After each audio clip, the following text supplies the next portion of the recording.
오늘 본문은 12절을 이렇게 시작합니다. 너희는 기쁨으로 나아가며 평안히 인도함을 받을 것이요. 이렇게 말합니다. 이 말씀이 어디에서 걸려있냐면 55장 1절에서 너희 목마른 자들아 물로 나아오라. 돈 없는 자도 오라. 너희는 와서 사 먹되 돈 없이 값 없이 와서 포도주와 젖을 사라. 물로 나아오라. 생명의 근원인 하나님께로 나아와라. 아무 조건 없다.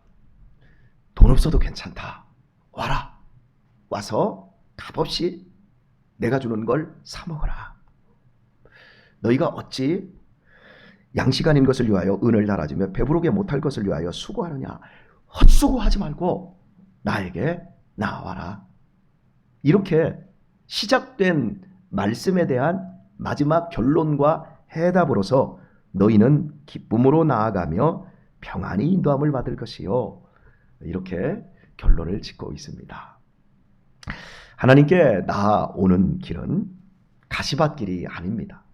예수님께서 나로 말미암지 않고는 아버지께로 올 자가 없느니라 분명히 말씀하셨습니다. 그리고 좁은 문으로 와야 된다. 사람들이 많이 찾지 않는다. 길도 협착하다. 와라 나에게. 자, 나를 따라오려거든 자기를 부인하고 자기 십자가를 지고 나를 쫓아야 된다.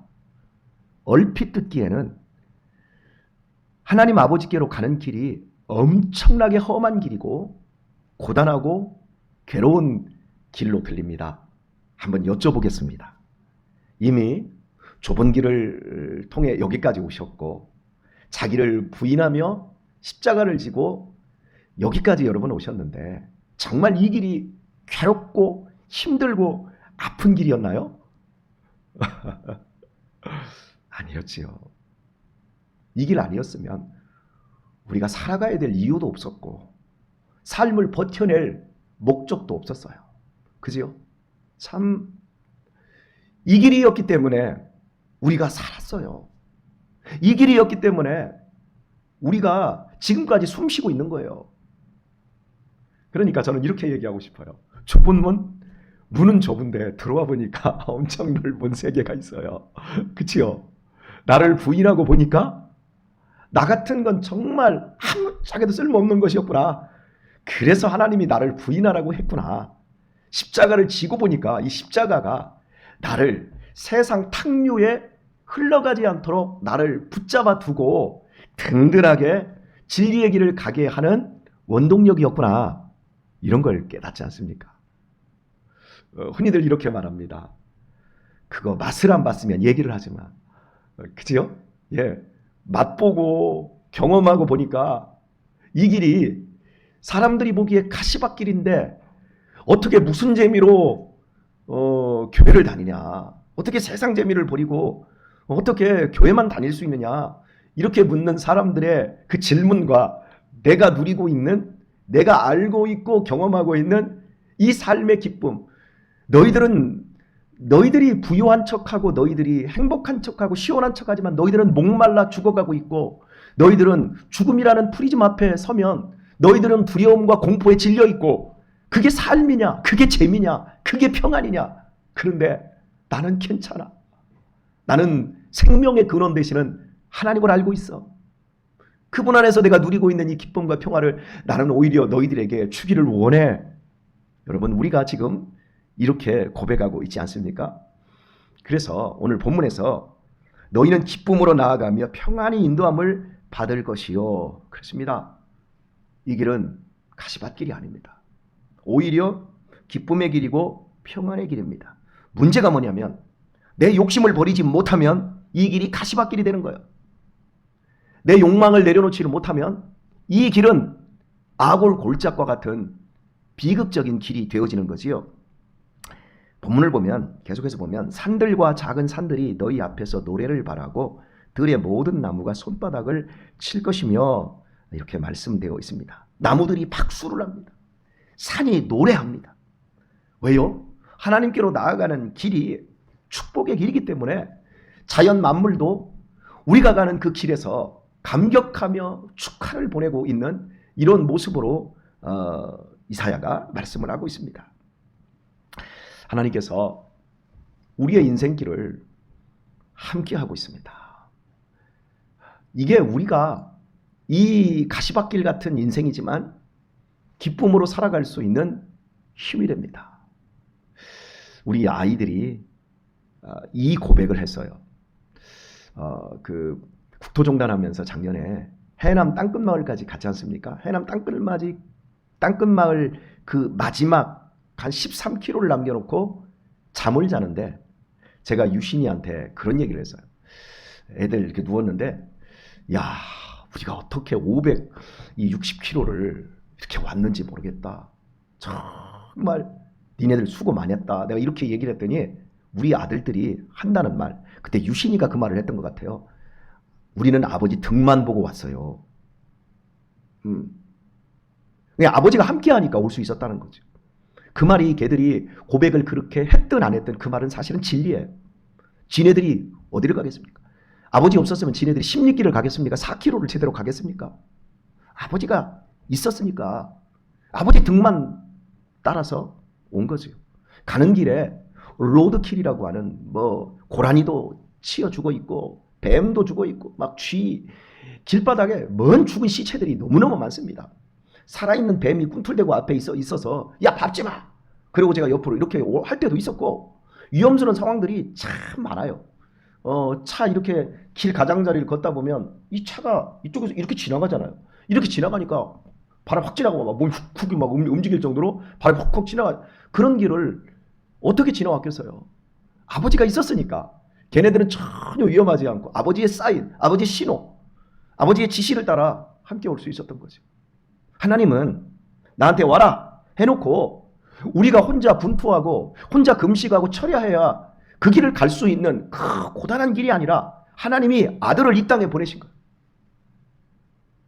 하나님이 아들을 이 땅에 보내셔서 세상에 미쳐서 살고 있는 우리들에게 십자가라고 하는 영광스러운 천국 가는 길을 보여주시고 성령님을 통해서 감화 감동시켜주시고 우리의 예수님이 그 길을 가신 그 길을 예수님의 등만 보고 따라올 수 있도록 우리 눈에 이 썩어 비틀어진 우리의 눈에 바울이 사도행전 9장에서 이 눈에서 이 비늘 같은 것들이 벗겨졌다고 그랬잖아요. 이 세상 비늘, 자기 안에 이 비늘이 있었는지도 몰랐어요. 그런데 그 비늘이 아나니아가 안수하자 비늘이 벗겨지잖아요. 우리 눈에 세상 사람들하고 똑같은 이 비늘이 있었는데 이 비늘이 벗겨지니까 예수님의 등이 보이는 거예요. 목사님 예수님 등 보이세요? 그렇게 물어보면 안 되고 제가 이게 무슨 얘기인지 아시지요? 그죠? 예, 예수님의 등이 우리 눈에 보이는 거예요. 그리고 그 길을 따라서 오는 거예요. 그리고 성령님이 우리에게 감화 감동 주시고요. 우리의 주변에 있는 모든 자연 만물들이 우리를 향해서 노래하고 박수 쳐주면서 정말 복 있는 사람이다. 우리가 지금 그 길을 가고 있어요. 이런 비전을 이사야에게 주셨고 그 비전이 우리의 삶 속에서 이루어지고 있는 거예요. 이게 얼마나 신바람 나는 일입니까? 말씀을 조금 더 보면요.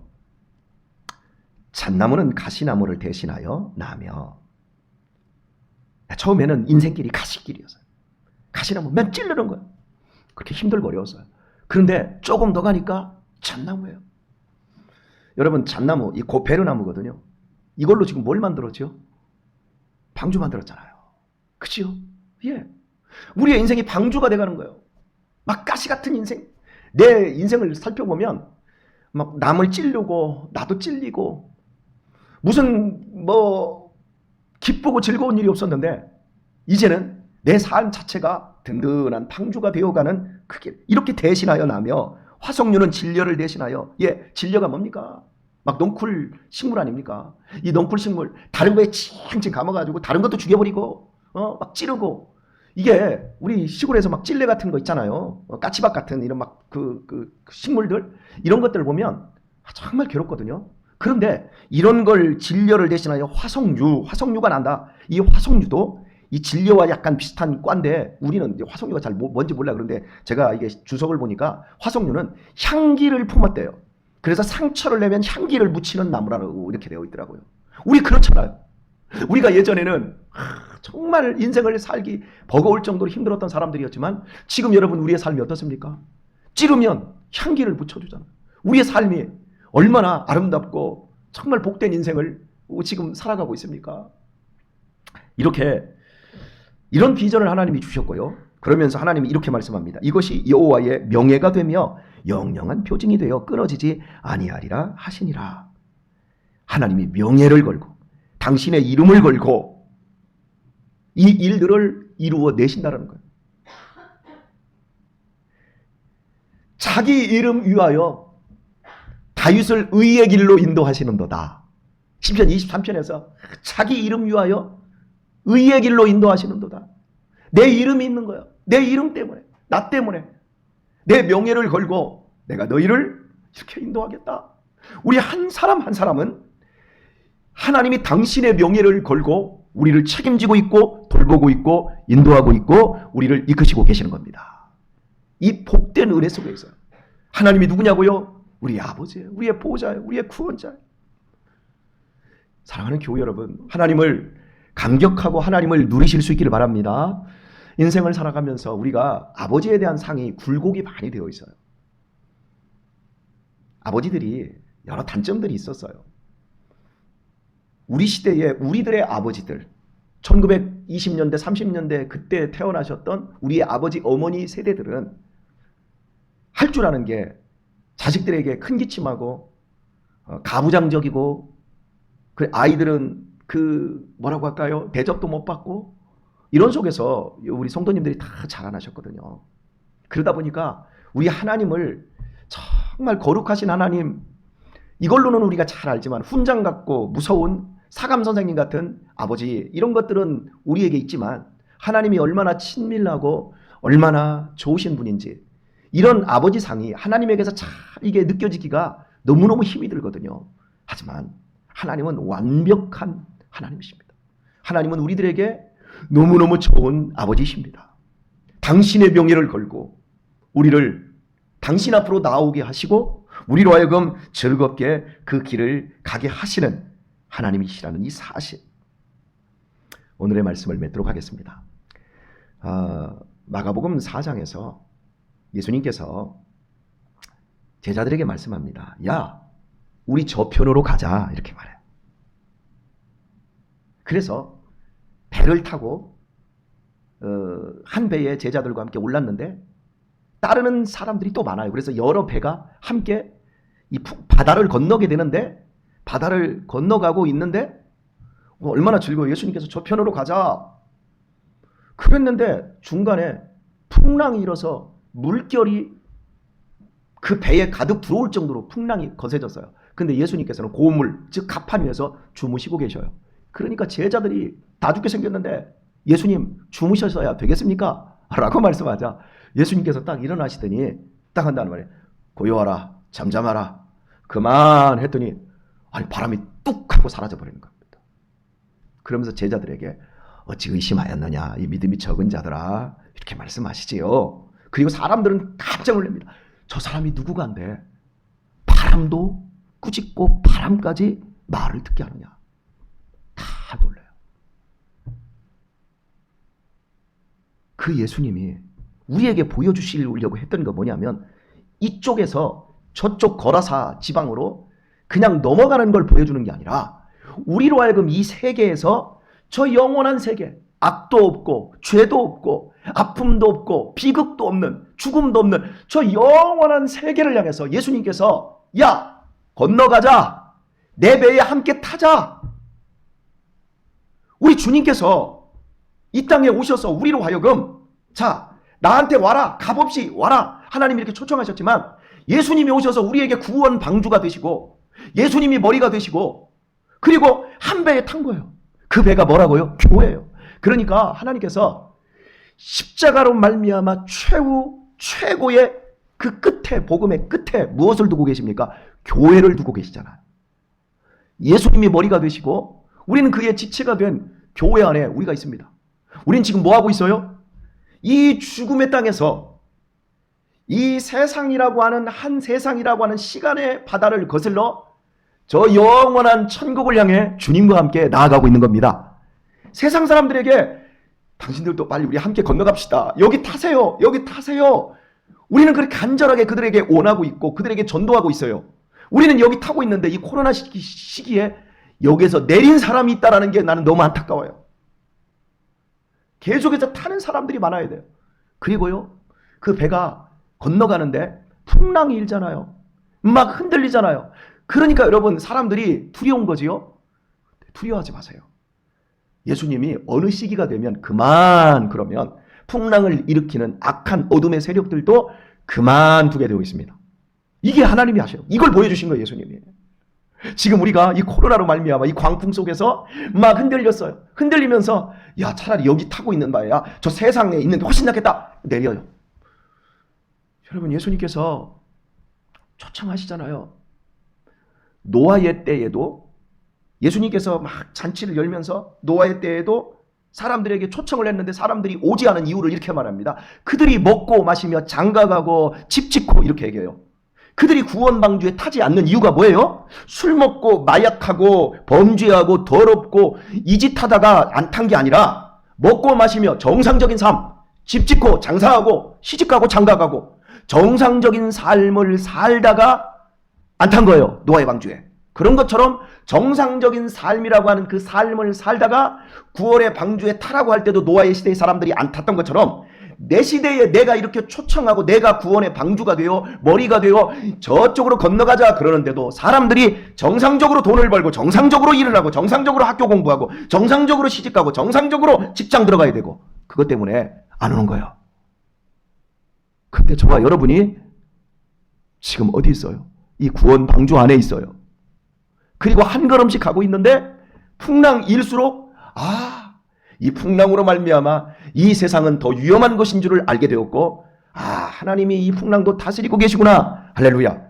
이걸 우리가 깨달아가고 있지 않습니까? 우리의 남은 시간에 우리의 자연 만물들이 박수치며 노래할 겁니다. 우리가 가는 이 믿음의 길을 부러워하며 즐거워하며 축하해 줄 겁니다.